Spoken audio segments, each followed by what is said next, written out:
사이다 무비튼.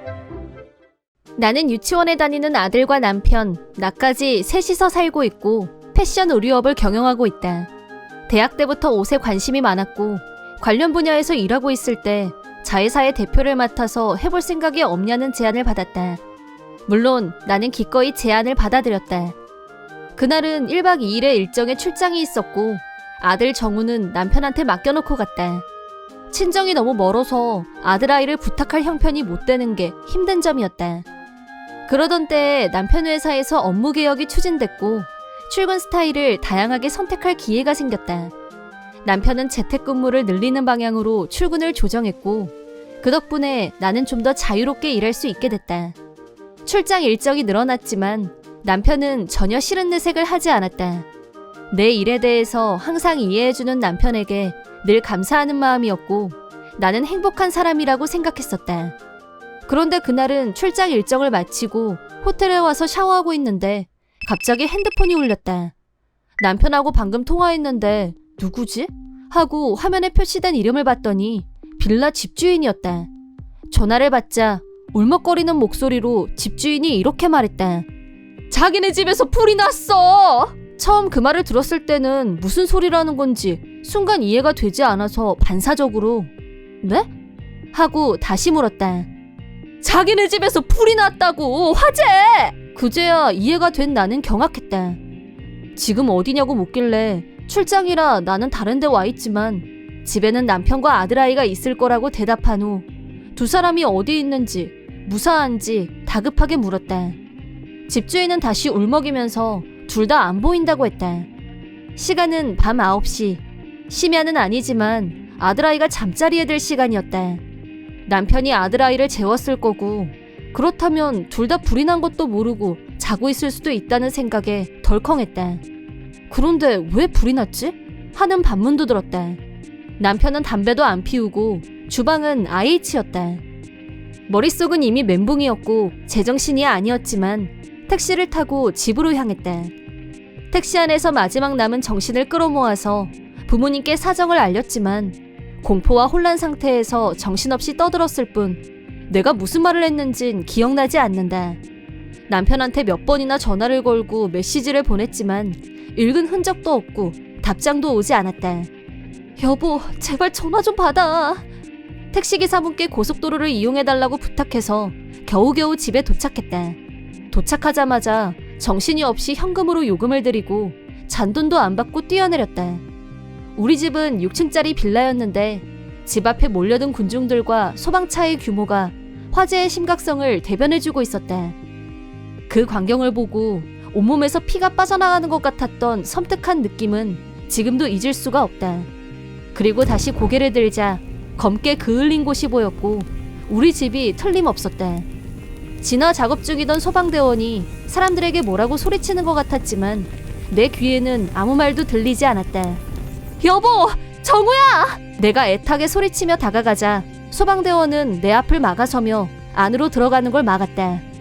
위험해요! 물러나세요! 안 돼! 안 돼! 소방대원은 현재까지 집안에서 사람이 구출됐다는 보고는 듣지 못했다고 했다. 나는 절망과 두려움으로 머릿속이 하얗게 타들어갔고 서 있을 힘조차 없어서 그 자리에 무너지듯 주저앉았다.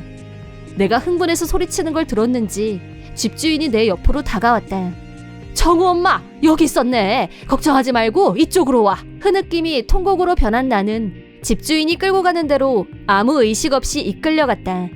그러자 거기에는 건강한 모습의 정우가 엄마! 나는 한 걸음에 뛰어오는 아들아이를 꿈속인 듯 꼭 안았다. 정우가 무사한 걸 확인하고 한숨을 돌린 나는 아빠는 어디 있냐고 물었다. 그러자 정우 입에서 가히 충격적인 말이 흘러나왔다. 아들아이와 같이 있는 줄만 알았던 남편이 집에 없었다는 거였다. 그럴 리가 없다고 생각했지만 아들을 구출하는 데 도움을 주셨던 옆집 사람이 집안에는 아들아이가 혼자 있었다고 증언해줬다. 머릿속이 혼란스러워지기 시작했을 때 소방대원분이 오셔서 화재 원인은 아들아이가 추위 때문에 전기난로를 계속 켜놓고 잠을 잤고 그것 때문에 불이 난 것 같다고 알려주셨다. 난로 근처에 불이 탄 비닐이 발견됐고 열기가 비닐에 옮겨 붙으면서 불이 난 걸로 추정된다는 거였다. 얼마 후 나한테 연락을 받은 양가 부모님이 우리 집으로 모두 달려오셨는데 시부모님의 표정이나 행동이 어딘가 이상해 보였다. 느낌만 있을 뿐 정확한 이유는 알 수가 없었지만 진화 작업이 거의 마무리됐을 무렵 뒤늦게 남편한테서 전화가 걸려왔다. 나는 남편의 전화를 받는 순간 남편이 불륜 중이란 걸 확실하게 감지했다. 내가 전화를 받자 남편이 가장 먼저 한 말은 너무나 태연하고 태평하게 전화벨 소리를 못 들었다며 미안하다는 거였다. 남편이 집을 비운 지 얼마나 지난 걸까? 집이 불이 났다는 사실을 까맣게 모르고 있는 게 분명했다. 내가 지금 어디냐고 묻자 어디긴 당연히 집이라고 뻔뻔하게 대답했다. 그럼 정우는 뭐하냐고 묻자 옆에서 새근새근 곤히 자고 있다고 했다. 이런 새빨간 거짓말이라니. 정우는 내 옆에 있었고 혹시 무슨 문제는 없는지 검사하기 위해 구급차로 병원으로 이동할 예정이었다. 이렇게 엄청난 사태를 저질러 놓고도 남편은 천연덕스럽게 거짓말을 하고 있었다.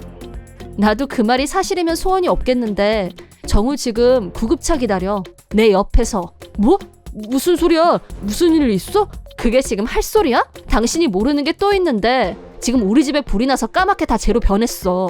뭐? 불이 나? 그러니까 이유가 뭘까? 당신은 집에서 정하고 같이 있어야 되는 사람인데 집이 다 타서 쟤만 남을 때까지 까맣게 모르고 있다는 게 말이 돼? 내가 그렇게 말하자 남편은 더 이상 할 말이 없었는지 아무 말이 없었고 나는 가차없이 전화를 끊어버렸다. 부모님들은 상황을 모두 이해하신 눈치였지만 나와 아들아이를 생각해서인지 아무것도 묻지 않았고 무거운 침묵 속에서 병원으로 향했다. 병원에 도착해서 여러 가지 검사를 마치자 정우는 눈물을 글썽이며 나한테 이렇게 말했다. 나 때문에 집에 불이 났어. 엄마 미안해. 보일러를 어떻게 틀어야 하는지 몰랐어. 그래서 그냥 전기난로 켜고 잤는데 그만. 자기 때문에 불이 났다며 죄책감으로 눈물을 흘리는 아들아이를 꼭 안아줬다. 그런 거 아니야. 정우 네 잘못 아니야. 정우를 혼자 두고 집을 비운 엄마 아빠 잘못이야. 정우는 아무 잘못 없어. 근데 우리 집이 없어졌잖아. 엄마 아빠는 일하느라고 바쁘니까 혼자서 집 잘 보고 있어야 하는데 잘못됐어요. 정우의 울먹이는 목소리를 들으며 속으로 피눈물이 나는 고통을 느꼈다. 병원에서 아무 문제가 없다는 말을 듣고 집으로 가려고 했지만 갈 곳이 없었다. 내 마음을 다 아는 친정부모님이 친정으로 가자고 하셔서 그렇게 하기로 하고 뒤를 따랐다. 그러자 조용히 계시던 시어머니가 마지막에 나를 붙잡으며 예, 잠깐만 얘기 좀 할 수 있을까? 실은 말이다. 시어머니의 말을 들은 후 친정으로 갔고 남편은 다음날 나를 찾아왔다. 오자마자 허술하기 짝이 없는 거짓말로 나를 다시 분노에 휩싸이게 했다. 진짜 미안해. 실은 어제 회사에 갑자기 문제가 생겨서 내가 꼭 가지 않으면 안 될 상황이었거든? 당신한테 말하면 애를 혼자 두고 제정신이냐 그렇게 화낼 것 같아서 말을 못했어. 그래도 우리 정우는 무사하니까 다행이지 뭐. 집은 화재보험 들어놨으니까 해결 방법이 있을 거야. 최악의 상황은 면한 것 같아. 주절주절 떠들어대는 남편은 초라하고 한심하고 세상 허접했다. 그건 좀 이해가 안 되네. 어머님이 말씀하시기로는 내가 출장을 갈 때마다 당신이 정우를 어머니께 맡겼었다고 하시던데 기억 안 나? 그런데 어제는 마침 어머님 아버님이 여행을 가고 안 계셔서 정우를 그냥 혼자 두고 나간 거잖아. 아니야? 누가 그래? 아니야. 당신은 증거놀이 좋아하는구나. 그럼 당신이 좋아할 것 같은 사진도 있어. 이것도 어머님한테 받았거든. 자, 남편은 내가 결정적인 증거 사진을 보여주자 순간 움찔했다. 당신 부모님이 여행 가셨다가 당신이 불륜녀하고 같이 있는 걸 목격하셨대. 순간적으로 사진을 찍어 놓으셨다지 뭐야? 뭐? 남편은 어떻게 그런 우연이 믿을 수 없다는 얼굴이었다. 어젯밤 시어머니가 나를 불러서 어렵게 꺼낸 말이 바로 이 내용이었다. 시부모님은 여행지에서 남편이 다른 여자와 같이 있는 장면을 목격했고 나중에 남편을 혼내주려고 사진을 찍어 놓으셨다고 하셨다. 하지만 남편이 정우를 집에 혼자 두고 나와서 바람을 피웠다는 것과 남편 때문에 하마터면 정우가 죽을 뻔했다는 끔찍한 사실을 알게 된 후 나에게 진심 어린 사과와 함께 증거 사진을 넘겨주신 거였다. 가정적이고 좋은 아빠인 척은 혼자 다 하더니 불륜 여행을 가려고 그 어린애를 추위에 벌벌 떨게 혼자 뒀다는 게 말이 돼? 얼마나 스릴 있고 깨가 쏟아졌을까? 내가 남편을 몰아치자 얼굴이 파랗게 질린 남편은 몇 번이나 미안하다며 사과했지만 나는 남편을 용서할 생각이 없었다. 이혼할 거라고 하자 남편은 급기야 눈물을 흘리며 무릎까지 꿇고 이혼은 절대 안 된다며 매달렸다. 며칠 후 시부모님이 나서서 남편을 처리해 주셨고 남편도 내 말을 따르게 됐다. 당연히 남편과 불륜녀에게 위자료를 청구했고 매달 교육비를 입금하는 걸로 조건을 내세운 후 바로 이혼했다. 이혼 과정에서 밝혀졌지만 불륜녀와 남편은 회사 동료로 사내 더블 불륜이었다. 화재의 원인이 불륜관계 때문이란 게 회사에 알려진 후 전 남편은 지방으로 좌천됐다. 불륜녀에게는 회사뿐 아니라 집으로도 내용 증명을 보냈다. 불륜 여행 중 아이를 혼자 방치한 것 때문에 집에 불이 났고 인명피해가 발생할 뻔했다는 걸 알게 된 남편분은 경로했고 불륜녀에게 거액의 위자료를 청구했다고 한다. 남편분은 나한테 따로 사과하고 싶다며 전화를 걸어왔고 위자료까지 보내왔다.